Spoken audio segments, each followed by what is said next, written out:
Okay, so Martin Couzins and Mike Morrison. we're at CIPD Show, L&D Show rather, 2017, and we've both just been to the same session, so... We've not done that this year. This is the first. So go on, Mike. Tell us where we've been. Where have we been?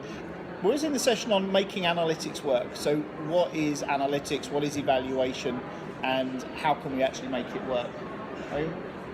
We had two speakers there, Jack Phillips, who I learned of first long before I heard of Kirkpatrick in the evaluation world, and Darren Glee from EDF. So Martin, what are your sort of thoughts?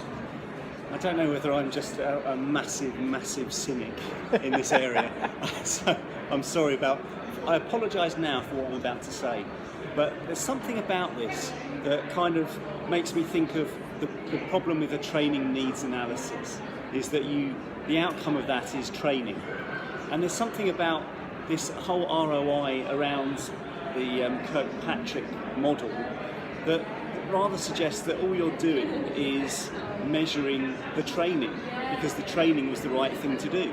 And it's kind of, I think it's quite presumptuous.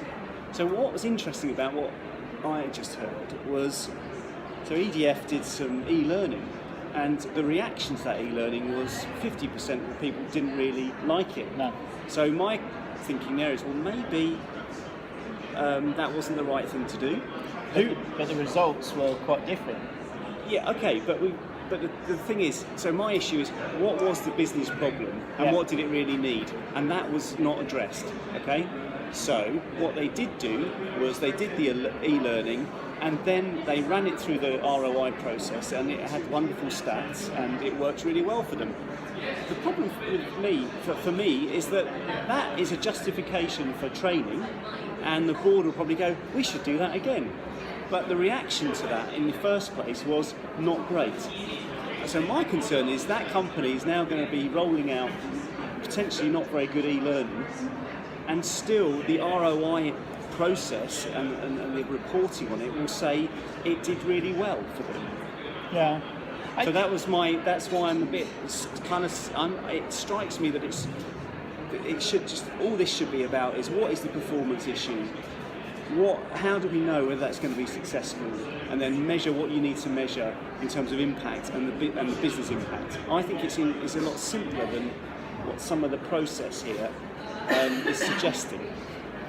But tell me I'm wrong. I don't think you're wrong. I think there's a different angle. I think, we do a training needs analysis and we assume that it's about training stuff. I think we need to step back and do an organisational needs analysis, of which training is a part of that picture. Other bits will be management relationships, policies, various other things. So I think there's an element of that. So I think we need to legitimise that not all needs result in training. I think you're right there. I think what's interesting for me was the fact that people didn't like e-learning and it was the first time they'd done e-learning. And yet the real results in behaviour change were measurable, were palpable. So there's that conflict of people didn't like it, but it worked, allegedly. Yeah. That for me was an interesting one. I think you're right. What's the takeaway? How are they going to interpret that in the future? Oh, they didn't like it, but the bad medicine works anyway. Yeah. Is it going to be that, or do we need to sweeten the medicine? I don't know. I think for me, one of the messages that come out was that what EDF did do was that they included the evaluation criteria as part of the needs analysis. They set up front how they were going to measure it, rather than waiting till afterwards. Yeah.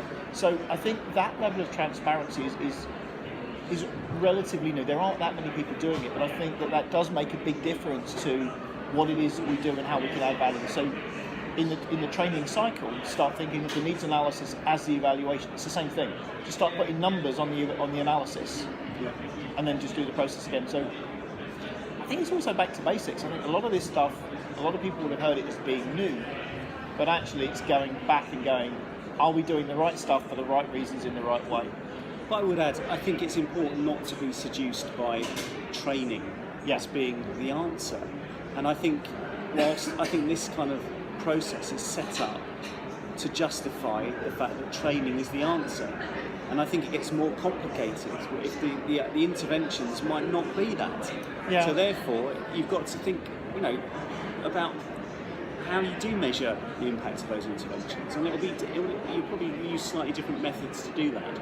Anyway, I think it's an interesting area, and we could probably talk about this for a lot longer actually. Probably, but we won't. Let's leave it there. That's brilliant. Okay, Thanks, cheers, Martin.